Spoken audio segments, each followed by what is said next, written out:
the president of the Chartered Institute of Bankers, and is also the chairman of Resort Council. Our group, our resort, is in the business of finance, including mortgage, one of these companies listed on the stock exchange. Good morning, sir. Thank you very much for spending spare time to be here this public holiday.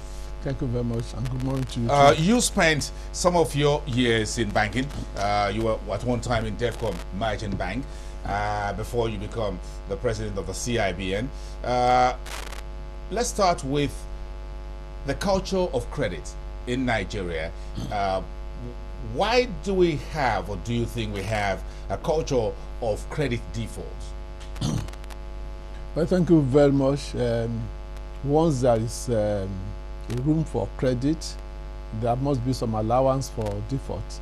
It is not peculiar to the Nigerian situation. It is world over. Particularly when you appreciate the importance of credit. You grow an economy with some dose of credit, without which the economy may not grow. What's important is saying what's the quality of the credit assets. And when you know the importance of quality assets to every bank, it behoves every institution to take the necessary steps to minimize cases of default. It's not wrong to default to do occur sometimes, the line of business and all that. So why is it such a problem in an environment such as ours? Well, in the first instance, Nigeria is a developing economy. Even with the developed economies too, they have their own problems. But for every developing economy, you need to be able to grow this through credit. Today we're talking about the Unilever, we're talking about Nestle opening a new factory. All of these are products of some credit. When we see the finished products, we talk about economic growth, but there had been some underground movements. In actual fact, the more successful a company is, the greater the gearing that it probably requires. Credit is essential. And if you look at the balance sheet of a bank, on the liability side, we talked about the deposits.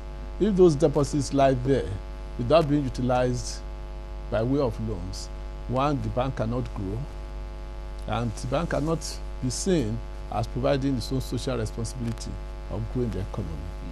But having said that, when we're looking at those loans that get bad, from experience, I will put this in 4 categories. There is the first category, which is very unfortunate. In some cases, people come even with wrong intention. It's the intent to defraud the bank, either through collusion or whatever. A lot of people today probably use such funds to fuel politics. Such loans are bad ab initio. So there are some in that category. There could also be loans that are bad because of poor judgment, poor capacity on the part of those who grant the loan, who do not take care of adequate packaging, proper appraisal, risk management. They do not take care of proper loan administration. So a loan can also get bad. So somewhere somebody is guilty of contributory negligence. But there are a few loans that get bad, irrespective of how well you package it, how well you manage the risk, but due to economic developments beyond your control. Today in Nigeria, you're also looking at problem of infrastructure. Even the statistics you are relying upon sometimes are not absolutely reliable. Okay, so there are other factors like that. Then the fourth falls into something we call extraordinary, like what happened with the capital market. And you know it was also not peculiar to Nigeria. And that's why I want to give credit to what the federal government, in conjunction with the central bank, has done in respect of the asset management company, which is just a replica of what happened in the 90s in the US, when similar situation arose. In actual fact, even the stimulus fund that was introduced some 2 years ago, it also shows that we have a situation that has gone outside control. and it needs extraordinary measures. Only 2-3 days ago, we're also talking about the automobile industry. A number of things had gone this way. Even government itself, in some cases, contributed. There are a number of contracts awarded by government. They said this is revoked when payment was supposed to be made. And that's what is the bulk of the domestic debt. So when we look at this, I think we have to look at it in all ramifications. In your experience, you run, at least you oversee a mortgage bank that's listed on the exchange. With your experience as a banker and someone who heads the entire banking institution in Nigeria as the CIBN, historically speaking, prior to 1994, Field Bank Decree number 18, the recovery of debts, things were so bad. About 24 banks went down in just one day under those administrations back then, and the government had to move in because the essence of the Field Bank Decree was recovery of debts, which is just similar to what happened 1.5 years ago under Lamido Sanusi in terms of getting those 750 billion naira back from bank debtors. Why do you think bank debtors sometimes become hostile to the banks from which they borrow? Ordinarily,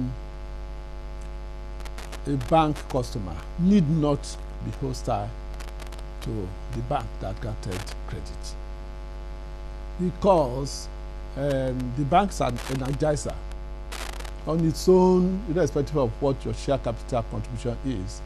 You need this element of leverage, and when it comes in, you can't forget that is the that provides the support.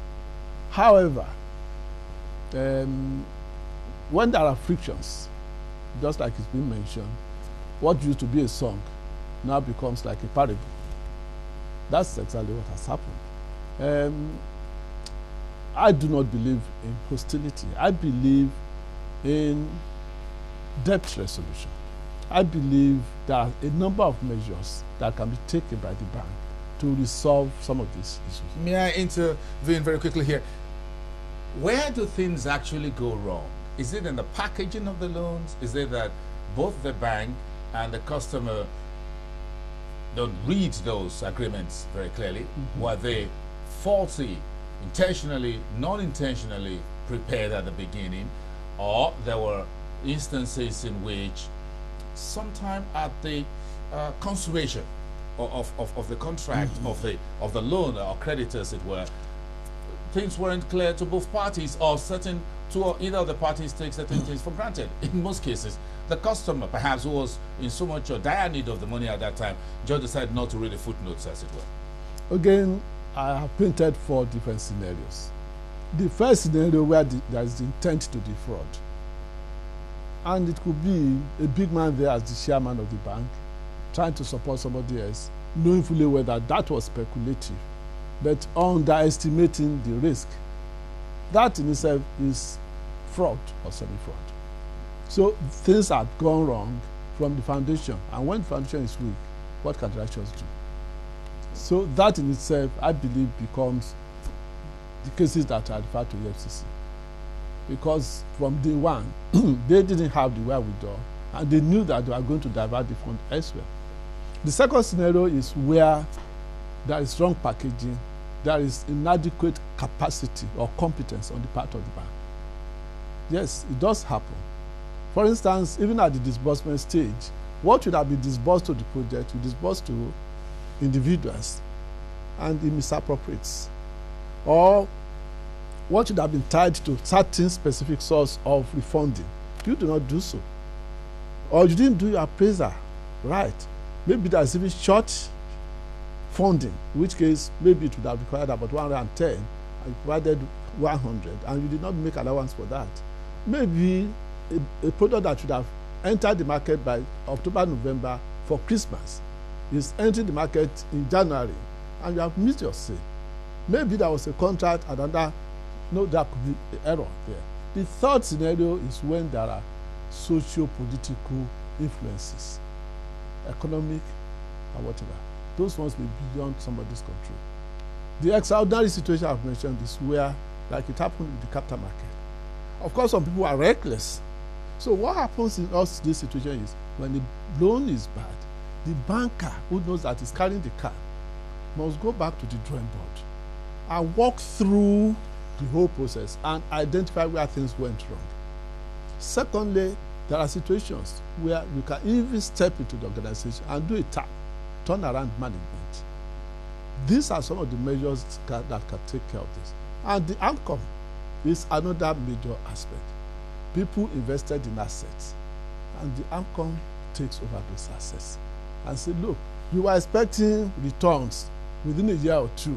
Maybe it's going to take 4 to 6 years now, but let us have control over this. Those are the measures to be applied. So what key issues would you require, would you point out as the burdens of a commercial lender here? Tell us about your experience. Thank you very much.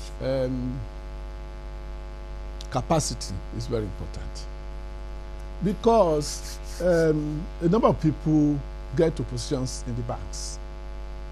And I'm not agitating that people should spend donkey years before they hold positions.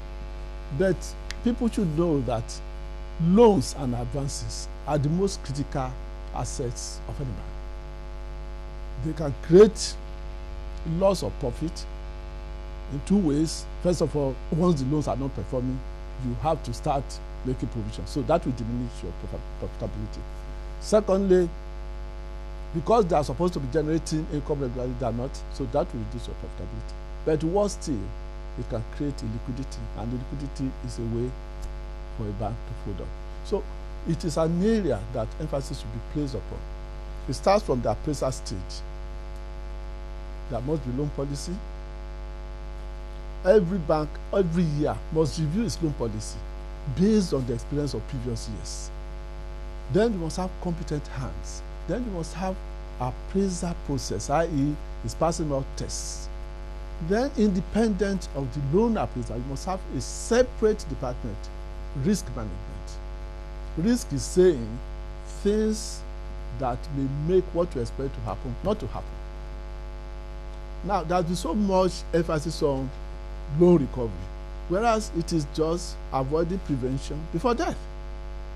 Risk management is about making prevention as much as possible.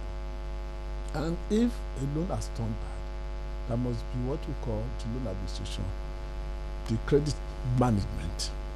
The measures, maybe it's not in all cases that going to court should be the first measure. Because some of these things, it might be that the hands that were there were not competent, and with the input of the bank, with the right counseling, it can get better. It might even be that you need to replace that management, and the document creating the loan should empower the bank to do so. It has happened in several cases. There might have been some prevalent factors when the loans were granted, which have now changed, and the environment may become more enabling. Those are my own recommendations. So what's the role of the central bank and the EFCC, the judicial system? You bankers always complain that the system allows bank debtors to get away with things, foreclosures and all those issues. And at some point, even the bank debtors begin to take advertorials in the newspapers and all that against the bank. And sometimes these issues become so muddled up, you don't know who to believe. Unfortunately, the central bank has a role to play. And I want to give credit to the central bank. Supervision is essential. You know, you rendering your returns regularly. And in the past, the on-site supervision was very weak. There was so much on off-site supervision, i.e. the returns were sent to the central bank, and they go through this, and it might take months before they come back. Today, the central bank has realized this and has intensified its on-site supervision. IT has also helped substantially because the way the returns are forwarded, you could see it almost on a daily basis. And the central bank has shown substantial interest. But let's look at even a scenario. Through 2010, most banks were not lending. And that also forced some of them to go to some of these microfinance banks. And some of the microfinance banks were biting more than they could chew. So when you have this figure of 10 billion, those are some of the factors. And these are some of the regulatory issues that central bank must go back, and look into. Because there is no way you would have been able to sustain the economy when the banks are not lending. These are some of the factors to look into. On the part of the court, I think that there are special courts, that deal with industrial issues. In most cases, these cases are very, very clear. It is only when we want to dodge issue or want to use some influences. But you must come to negotiation, and you must be able to agree measures that can resolve the loan agreement. So, well, thank you very much. So, you don't just agree that banks and debtors should go up in arms against each other? No, it isn't fair. Even it contradicts the law of natural justice, because the bank is there supporting as a facilitator. Okay, but again, the bank, when it's pushed to the wall, particularly when it now discovers that the intention, ability or the borrower, was faulty, okay, it must take the necessary measures. Don't forget that the bank is accountable to the borrower, to the depositors and shareholders. The shareholders.